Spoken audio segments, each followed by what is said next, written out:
तो बच्चों एक बार ब्रीफ रिकैप कर लेते हैं कि लास्ट क्लास में हम लोगों ने क्या क्या कवर कर लिया था and after that we will continue with our discussion. So in our last class we were talking about birth rate and the death rate. तो उसमें मैंने आपको बताया कि birth rate क्या होता है. So birth rate is the number of births per 1000 people. और यही हमारा जो डेथ रेट होता है बच्चों, वो होता है नंबर ऑफ डेथ्स पर 1000 पीपल. और ये हम लोगों ने वर्ल्ड मैप में देखा था कि अगर हम किसी भी पर्टिकुलर ईयर की बात कर रहे हैं तो उस ईयर कितना नंबर ऑफ डेथ हुआ है या कितना नंबर ऑफ बर्थ हुआ है, वो हमें उस जगह का बर्थ रेट या डेथ रेट बताता है ना. और जब हम लोग पॉपुलेशन चेंज की बात कर रहे थे तो the major reason for the population change is the change in the number of deaths and the birth, right. उसके बाद हम लोगों ने देखा जो दूसरा टर्म था हमारा, दैट इज माइग्रेशन. और माइग्रेशन में आप लोगों ने देखा that it is the movement of people in and out of an area, right. कि कोई एक जगह से दूसरे जगह सेटल डाउन कर रहा है या एक जगह से दूसरे जगह मूव कर रहा है, so that is your migration. उसके बाद आप लोगों ने एक और टर्म पढ़ा था, that is life expectancy. Okay, और उस पे हमने देखा था that an average person who can expect to live in a particular place. तो अगर हम डिफरेंट डिफरेंट कंट्रीज की बात करते हैं तो वहां पे हमारा जो लाइफ एक्सपेक्टेंसी है वो वेरी करता है. And this is dependent on major factors such as कि वहां पे हेल्थ फैसिलिटीज कैसे है, employment, apart from that education कैसा उस एरिया का. तो ये सारी चीजें बच्चों हमारे लाइफ एक्सपेक्टेंसी पे इनका बहुत बड़ा रोल होता है. उसके बाद हम लोगों ने पढ़ा दूसरे टर्म के बारे में, that is immigration and immigration. और इस दोनों टर्म के बारे में हम लोगों ने देखा कि बहुत ही माइन्यूट डिफरेंस है. अगर हम इमिग्रेंट्स की बात कर रहे हैं बच्चों तो वो क्या होता है. So immigrants are the people who leave a country. तो मैंने आपको एग्जाम्पल के थ्रू बताया था that if a person is leaving India and going to some other place then he is an immigrant. और उसके अलावा हमारा दूसरा टर्म था दैट इज इमिग्रेंट. और इमिग्रेंट में हमने क्या देखा था. So immigrants are the people who arrive in a country. Now let's say जो इंडिया से लोग ट्रैवल जा रहे हैं, इमिग्रेट कर रहे हैं और वो दूसरे जगह पे सेटल डाउन करने जा रहे हैं या दूसरे कंट्री में वो अराइव कर रहे हैं कि इंडिया से वो यूएस से अराइव कर रहे हैं, तो वो वहां के इमिग्रेंट हो जाएंगे. Okay, so these are the terms that we learn in our last class. Now let's again start our topic of immigration or emigration. So countries like the United States of America and Australia have gained in numbers by in migration or immigration. So basically बच्चों हम लोगों ने immigration term के बारे में अभी discuss किया फिर से. तो इसका क्या मतलब होता है. So number of people who are arriving in a country, right? और अगर हम बात करते हैं कुछ कंट्रीज की such as United States of America और द यूएसए एंड ऑस्ट्रेलिया, तो यहाँ पे आप देखो कि इन दोनों कंट्रीज में मेजर इमिग्रेशन हुआ है. That is a lot of people they have arrived from various places to these countries. Okay, अब यहाँ पे आप ये ग्राफ देखो. अब इस ग्राफ में आप क्या देख रहे हो. Now this graph here it is showing the immigration into United states, right. अब इमिग्रेशन इनटू यूनाइटेड स्टेट्स कहने का क्या मतलब है कि डिफरेंट डिफरेंट एरिया से, लेट्स से हो सकता है कुछ लोग इंडिया से, कुछ लोग चाइना से, कुछ लोग ऑस्ट्रेलिया से, वो इमिग्रेट कर रहे हैं कहाँ पे. सो वो आ रहे हैं यूनाइटेड स्टेट्स में, right. They are leaving their country and they are arriving in another country. और यही हमारा टर्म है इमिग्रेशन. तो यहाँ पर अगर हम देख रहे हैं 1861 से 1870 तक, तो यहाँ पे आप देखो बच्चों लगभग 20 लाख लोग जो है वो इमिग्रेट किए थे यूनाइटेड स्टेट्स में. और यही आप देख सकते हो कि कुछ ईयर में बहुत ज्यादा बढ़ने लगा. लेट्स से अगर हम 1901 से 1910 की बात कर रहे हैं तो यहाँ पर आप देखो कि almost 80 lakhs people they were here. Okay, उसके अलावा आप फाइनली देखो कि सबसे ज्यादा आपको ये इमिग्रेशन कब दिख रहा है. So that is from the year 2001 to the year 2010.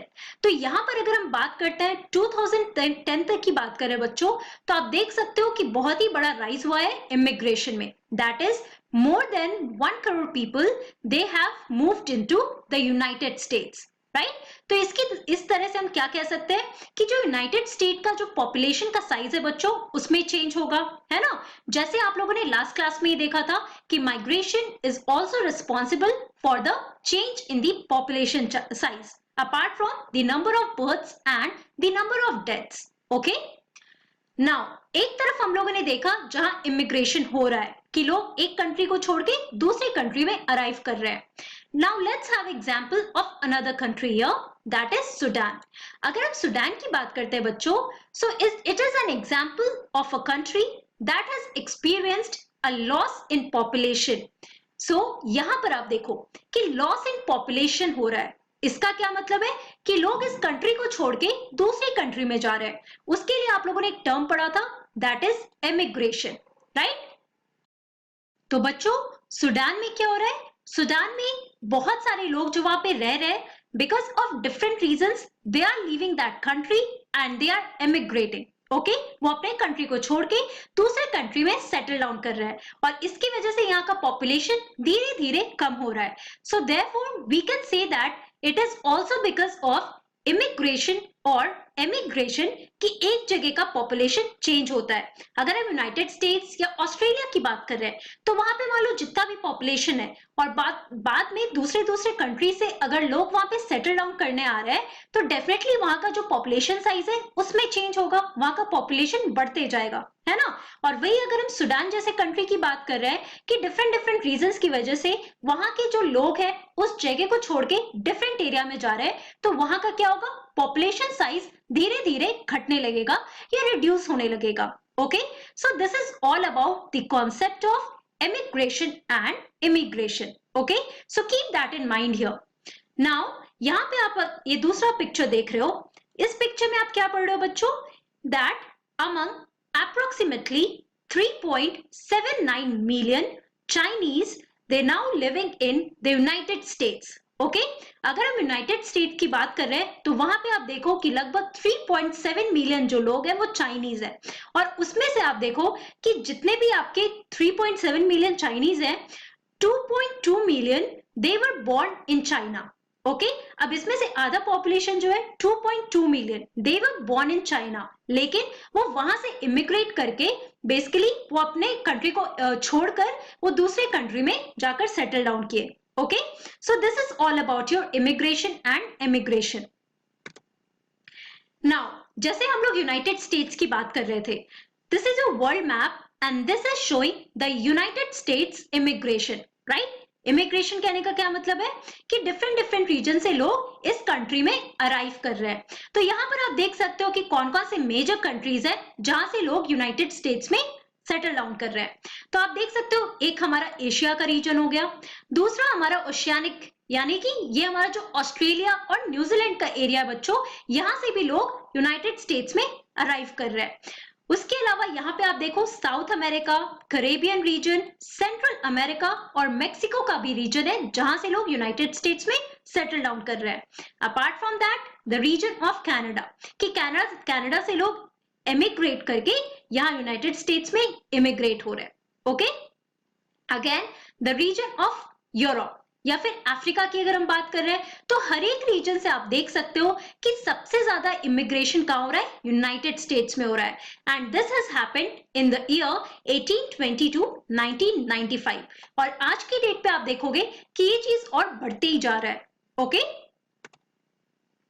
Now the general trend of international migrations is from the less developed nations to the more developed nations. Okay, so basically अगर हम लोग migration की बात कर रहे हैं तो इसका भी बहुत सारा रीजन होता है। अगर हम किसी भी छोटे कंट्री की बात कर रहे हैं जो बहुत डेवलप नहीं है, अगर वो डेवलप नहीं है बच्चों तो वहां पे शायद बेटर हाउसिंग फैसिलिटीज नहीं होगा, एम्प्लॉयमेंट अपॉर्चुनिटीज नहीं होंगे या मेडिकल फैसिलिटीज नहीं होगा। डेफिनेटली ये सारे रीजंस होते हैं जिसकी वजह से लोग एक जगह को छोड़ के वो दूसरी जगह मूव ऑन करते हैं, चाहे वो विद इन कंट्री मूव कर रहे हो या बिटवीन कंट्रीज मूव कर रहे हो। और अगर हम इंटरनेशनल माइग्रेशन की बात कर रहे हैं, दैट इज कि एक कंट्री से दूसरे कंट्री में जो माइग्रेशन हो रहा है, so it always happens from the less developed nation, कि जहां जो नेशन बहुत ही लेस डेवलप्ड है, बहुत ज्यादा डेवलप नहीं है। ओके उस रीजन से आप देखो कि मोर डेवलप्ड नेशन में लोग हमेशा माइग्रेट करते हैं and they do it in search of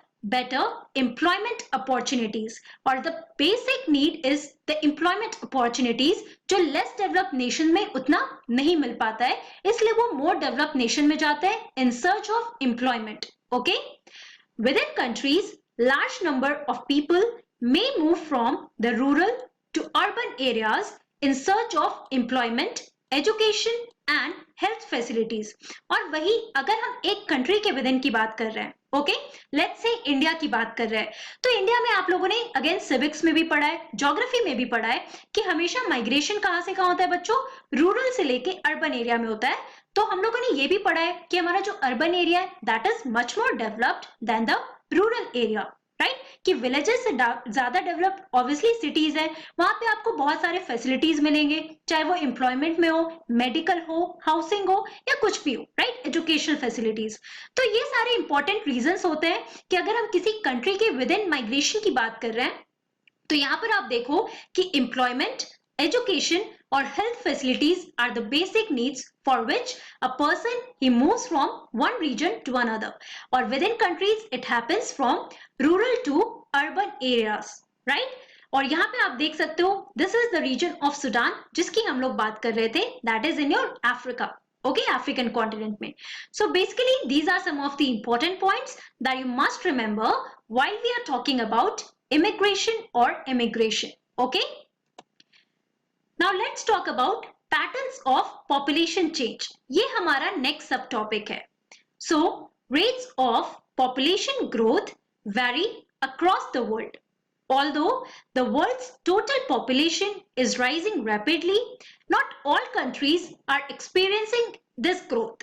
So basically बच्चों जो कंट्री का किसी भी वर्ल्ड में किसी भी कंट्री की अगर हम बात कर रहे हैं तो वहां पे आप देखो कि वर्ल्ड का जो भी उस कंट्री का टोटल पॉपुलेशन है वो घटता है या बढ़ता है okay so basically the rates of population growth they vary across the world तो अगर हम पूरे वर्ल्ड की बात कर रहे हैं तो डिफरेंट डिफरेंट रीजन में ये जो हमारा पॉपुलेशन ग्रोथ है इसका रेट ऑब्वियसली डिफर करेगा है ना now some countries like Kenya have high population growth rate.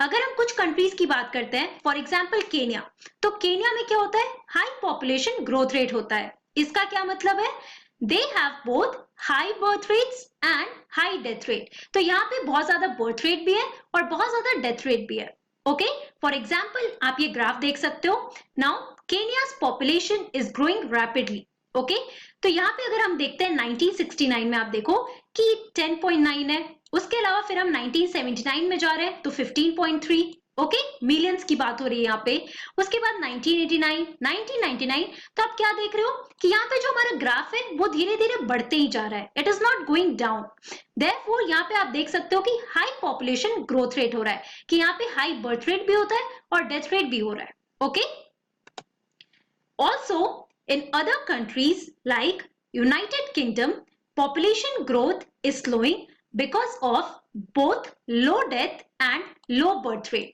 अगर हम अपने वर्ल्ड की बात कर रहे हैं बच्चों तो हमने अभी पढ़ा कि जो हमारा पॉपुलेशन चेंज का जो रेट है वो वैरी करता है डिफरेंट डिफरेंट रीजन में राइट एक एग्जांपल हम लोगों ने केन्या का लिया अब हमारा दूसरा एग्जांपल है यूनाइटेड किंगडम का अब अगर हम यूनाइटेड किंगडम की बात कर रहे हैं तो यहाँ पे आप देखो कि जो पॉपुलेशन ग्रोथ है वो धीरे धीरे स्लो हो रहा है और स्लो होने का मेन रीजन क्या होता है बच्चों दैट वहां पे हमारा जो बर्थ रेट और डेथ रेट दोनों है वो काफी लो है राइट कि बहुत ज्यादा ना बर्थ हो रहा है और बहुत ज्यादा ना डेथ हो रहा है and that is why that region it is having slowing population growth rate okay एक तरफ केन्या में आपने देखा हाई पॉपुलेशन ग्रोथ रेट हो रहा है और एक तरफ यूनाइटेड किंगडम की हम बात कर रहे हैं तो वहां पे हमारा स्लोइंग पॉपुलेशन ग्रोथ रेट है so we can say that हमारा जो रेट ऑफ पॉपुलेशन ग्रोथ है बच्चों that it varies from countries to countries okay तो बच्चों आज की क्लास में हम लोगों ने क्या पढ़ा in today's class we discussed about immigration and emigration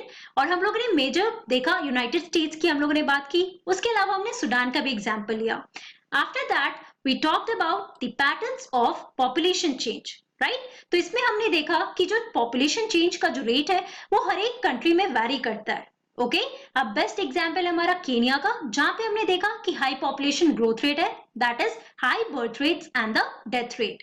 और वही अगर हम यूनाइटेड किंगडम की बात करते हैं तो वहां पे हमने देखा दैट द पॉपुलेशन ग्रोथ और पॉपुलेशन रेट इज चेंजिंग और it is slowing there. Okay so बच्चों आज की क्लास में इतना ही। In our next class we are going to discuss our last topic of the population change. Okay, so that's all for today. Thank you very much. Have a nice day.